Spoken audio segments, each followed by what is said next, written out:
ሰላም ኣመል ዓለም ዘለኹም ክብራት ሕዋት ሰላም እግዚአብሔር ምሳኹም ይኹን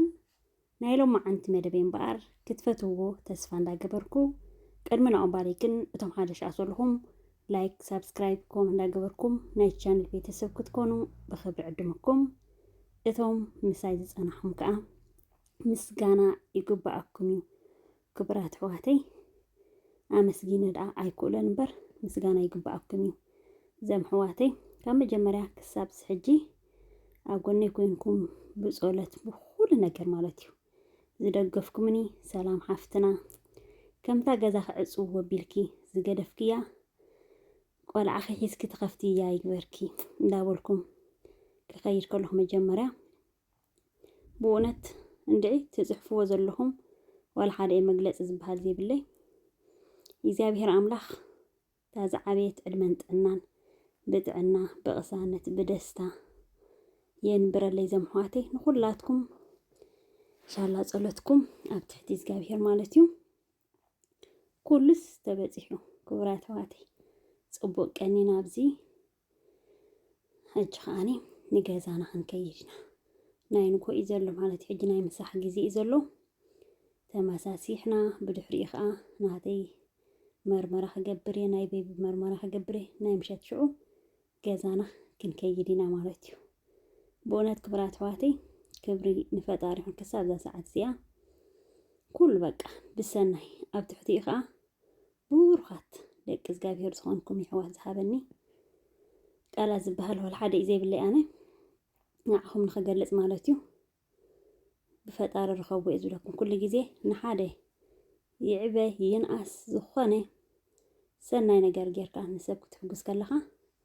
እግዚአብሔር ከዓ ይሕጉሰካ እሞ ዕጽፊ ገይሩ ብሓጎስ ደስታን የንብረለይ ዘምሕዋተይ ሕጂ ናይ ምሳሕ ጊዜ ፋዱስ ማለት እዩ ሕጂ ተመሲሕና ድሕሪ ናይ ምሳሕ ዘሎ ከዓ እንታይ ዝበሃል ማለት እዩ ገለ ዓይነት ዝኾነ ምሳሕ ከምዚ በቃ ቅልል ዝበለ ናይ ጸዓድ መግመቸም ቅልል ዝበለ እዩ ክብራት ሕዋተይ ብፍላይ ዛ ሱፖ ማለት እዩ እዛ መረቕ ብጣዕሚኣ ጽብቕት ብሕምልቲ ገለ እንድያ ተሰሪሓ ሓደ መዓልቲ ብሓንሳብ ከይና ክንሰርሕ ኢና ክብራት ሕዋተይ ድሕሪ ንገዛኻ ምምላስ ዳሞ ሰጥ ኢልና ናብዛ ስራሕና ብዝኾነ ክብራት ሕዋተይ ከምዚ ትርእይዎ ዘለኹም ናይ ምሳሕ ጊዜና ተመሲሕና እንታይ ዝበሃልና ክንገብር ኢና ማለት እዩ ካልእ እንታይ ዝብል ንዘን ከምዚ ኸማይ ዘለዋ ቡሩኻት ይሕዋተይ እግዚአብሔር ኣምላኽ ብሰላም መጋላግለን ክልተ ርእሰን ይግበረን ከምስኹም ካብ ከብድኽና ዝባን ክዝበልኩን ንዓአን ከዓ ከምኡ ማለት እዩ ክንርኢ ከለና ዝኾነ ዓይነት በቃ ብጸሎት ንደጋገፍ ምክንያቱ ቀሊል ነገር ኣይኮነን ኩላትና እንታይ ዝበሃል ተጌርና ብጸሎት ተደጋጊፍና እግዚአብሔር ከዓ ንሱ እዩ ዝደሊ ማለት እዩ ንቐደም በሉ ግን ካብዛ ምሳሕ እንዳበልኪ ተመሳሲሕና እግዚአብሔር ይመስገን ክብሪ ንፈጣሪ ይኹን ከምዚ ትርእይዎ ዘለኹም ንገዛና መጺና ማለት እዩ ቤቢ ጽቡቕ ኣነ ጽቡቕ ጥዕናና ተመስገን ተመርሚርና ወዲና ንገዛና ከዓ ከምዚ ትርእይዎ ዘለኹም እግዚአብሔር ኣምላኽ ክትከይድ ከለኻ ምስ ውላድካን ህይወትካን ትምለስ ዘይመስለካ ግን ክብሪ ንእግዚአብሔር ይኹን ክብራት ሕዋተይ ኣነስ ካብ እግረይ ክሳብ ርእሰይ ብሓጢኣት ዝመልኣኹ እንዴ ግን ብምሕረቱ ጥምት ተቢል ፈጣሪ ናብዛ ቤተይ እምበኣር ሕጂ ክንድቦና ክንደደና ኩሉ ነገርና ናብዛ ቤት ጸሎተይ ከይደ ሕጂ ኣነ እኳ እውነት ዋላ ሓደ እንድዒ ዘይኣምን እግዚአብሔር ግና ክእል ኣቢልኒ በቃ ኣትብዕ ኣቢልኒ እዩ ስቕ ኢለ እንዴት ኣይዝበሃል ስቕ ኢለ በቃ ኣይክእልን እየ ብእውነት ኣምላክ እስራኤል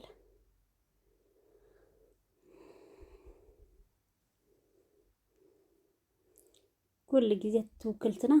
እግዚአብሔር ይኹን እግዚአብሔር ሒዝናኻ ኣይንሓፍርን ኢና ክቡራት ኣሕዋተይ በቃ ዝኾነ ዓይነት ንሕጎሰሉ እግዚአብሔር ንሓዝነሉ እግዚአብሔር በቃ ሓገዝ ንደልየሉ እግዚአብሔር ኩሉ ህይወትና ፈጣሪ ኣብ ስደት ዳሞ መን ኣለና እውነት ኣብ ስደት ዋላ ሓደ ይብልናን ዝጽልየልና ኣቦ ዝጽልየልና ሓፍቲ ሓው ካብ ዝተፋላለየ የለን እዩ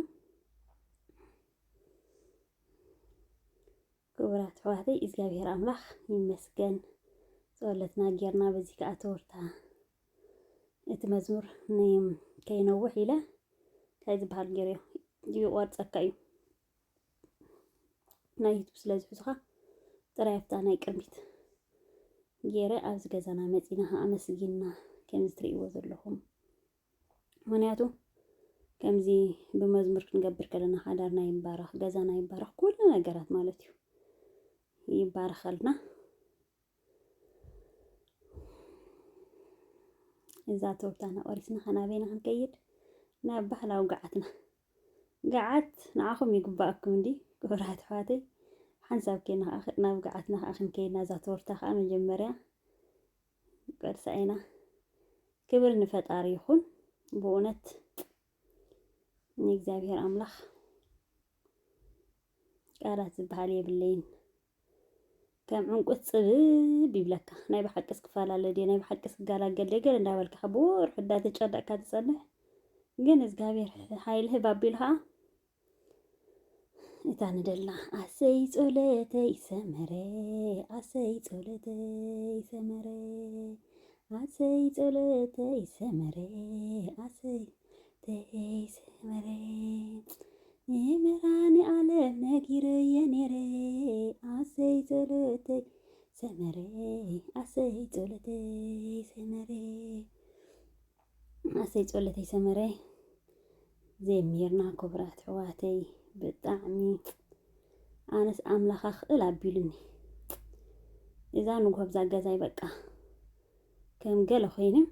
ኣብ ኣኺል ምሰርኩን ኣትባዕ ኣቢሉ እግዚአብሔር ሓይልህ ባቢሉኒ እውነት ሰላም ተገላጊለ ከዓ ወላዲ ሒዝኻ ናብዛ ቤት ሕጂ እንታይ ዝብል ዘነፍሲ ጾራ ዘለኹን ከዓ ዘን ኣሕዋተይ ኣጅኹን ከም ዝብለክን ትውክልትና ኣብ ፈጣሪ ግብር ኣቢልና መብርሃነ ደለሚንካያ ዘይትሕፍረካ ትረፍ ለሚናያ ከይለመናያ ኩሉ ግዜ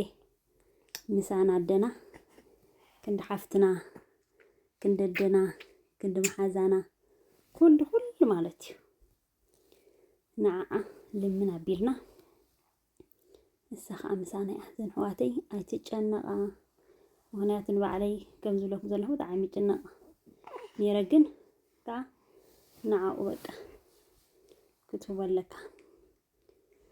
ክቡራት ኣሕዋተይ ገዓት ከዓ መፅያ ከምዚ ትርእይዋ ዘለኹም ባህላዊ ገዓት ናይ ሓራስ ንቐደም በሉ እውነት ጥዑም ዘበለሲ ካባኹም ኣይፈለይ ሰላመይ ጥዑም ገዓት ይግበረልኪ ሰላመይ ጽቡቕ ክትብሉ ብእውነት ኣነስ ገሪምኒ እስክራእይዎ በሉ ዘን ኣሕዋተይ ጥዑም ይሃብኩም እንዳ ገዓት ከይበፅሕ ከሎ ገዓት ብእውነት ሽዑት ዝሓረስ ኩሉ ዝሓለስ ክብሉ መዓልቲ ድሕሩምን ቅድምን ተመራሪሒ ይመፅእ ንገዓት ማለት እዩ በቲ ሙቐት በቲ ገለ ተዘይኮይኑ በቃ ብፈጣሪ ይርከቦ ኩሉ ግዜ ንሓራስ ክትቕምስ ከለኻ ንሕና ወላ ሓደ የብልናን እንዲና ሓራሳት ኮይና ብሰብ ዘይኮነስ ብፈጣሪ ትረኽቦ ማለት እዩ በባ ዓይነት ማለት እዩ ትርር ኢለ የቐንየ ዘለኹ ዘን ኣሕዋተይ በባ ዓይነት ምግብታት ገዓት ተደልየ ካልእ ምግብታት ተደልየ ማለት እዩ እግዚአብሔር ኣምላኽ ኣብ ምግብና ዘይኮነስ ኩሉ እሱ ዝሓለፎ ህይወት ይሃበና ዝተባረኸ ውላድ ዝተባረኸ ገንዘብ ዝተባረኸ ገዛ ኩሉ እግዚአብሔር ዝባረኸልና ይኹን ንቐደም በሉ እንዳበልክየ ዘን ኣሕዋተይ ጽብቕቲ ገዓት ሓንሳብ ከይድና ዘደለናዮ ጠስሚ ብሓንሳብ ከይድና ዝኸለስናዮ ዝሓመስናዮ ሓርጭ ብጣዕሚ ጥዑም ማለት እዩ ብጣዕሚ ጥዑም ከመይ ዝኣምሰለ ገይሩ ተጋዒቱ ገዓት እውን የድሊ ስቂልካ ናይ ሓሪፅ ዝቐረብካ ኣይኮነን እዩ نايت اسم زغرب كاي كنني قال عينت كورات حواتي كبر نفطاري يكون اب تحتي اخا نعخاتكم بورخات مالتي كم تاتمني وازن بركم نجازاي مصي يلخو مالتي كبرات حواتي